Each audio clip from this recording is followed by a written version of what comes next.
Well, this is Aaron Squire coming to you guys with another dev blog this week. Today it is 7/12 or July 12th of 2014, and we didn't do a dev blog last week because of the July 4th weekend.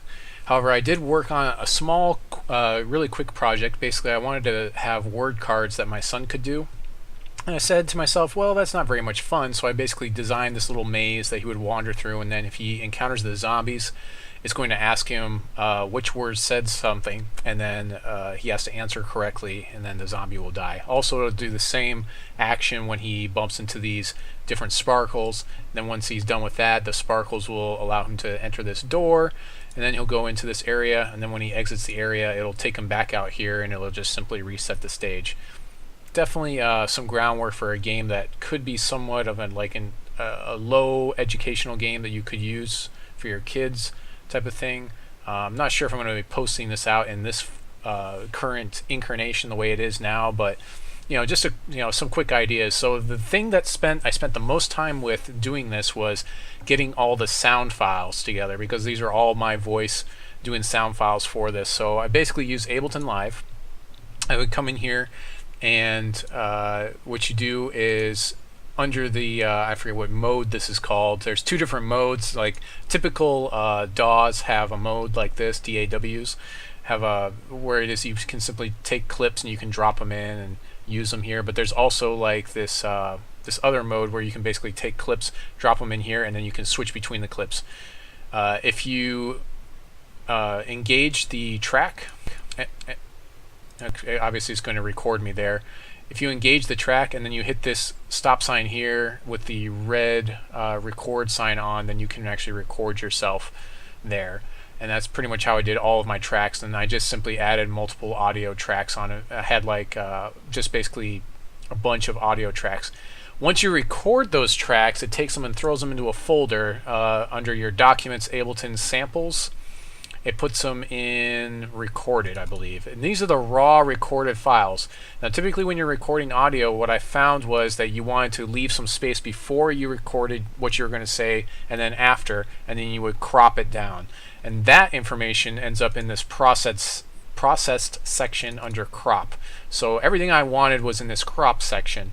From there, I simply took all the WAV files, because they weren't very big. I think, let's see, how big are they? View details. They are 173 kilobytes. I mean, it's not horrible. It could be better, but it's gonna this is going to make your game much larger because you have all these sound files in it. But it could be much worse if you were to use like high level like MP3 format. But for our purposes, this worked pretty well.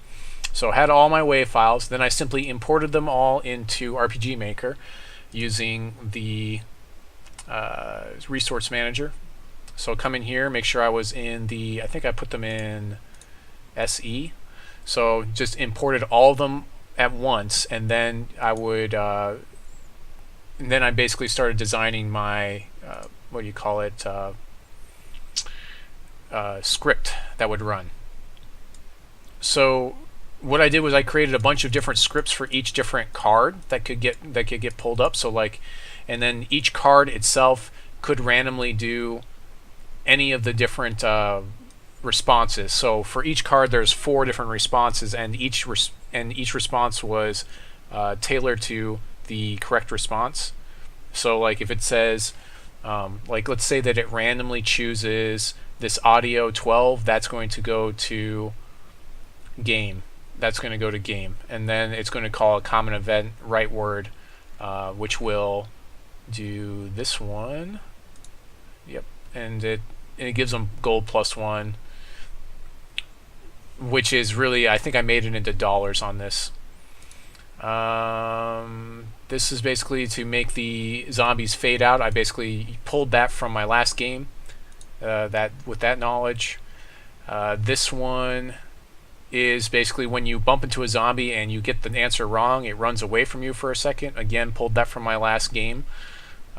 So the things that I learned while developing Constantine, I've already put back into place, developing this really quick kind of Pac-Man-ish word card game for my son, and he actually enjoys it quite a bit. This is a 4-year-old we're talking about, by the way. So Without much further ado, let's go ahead and show you the game real quick, just to show you how it works, what we want to do. And it sounds like the baby's waking up anyways. There it goes.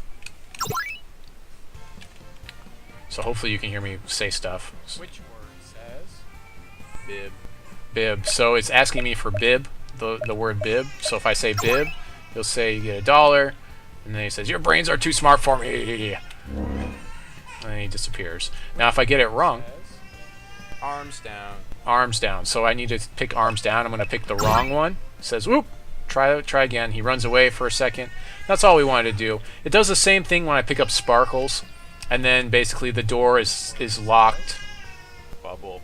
Okay, you can see that I picked the same guy, but it actually runs a random algorithm there to choose different cards every time. So it says it's locked, and you get more sparkles, and that's pretty much the game. That was a pretty simple one to put together. It took most of the time I spent was done doing the recording for the actual cards. So that was pretty much it for last week. And then beyond that, this week what I did was I worked on my college class, started to get used to doing that. And that hasn't been too bad, but you know, it's just one more thing on my plate, plus all the other stuff I typically do. So until next time, this is Aaron Squire signing off, saying God bless you and your families, and try not to rage too much out there.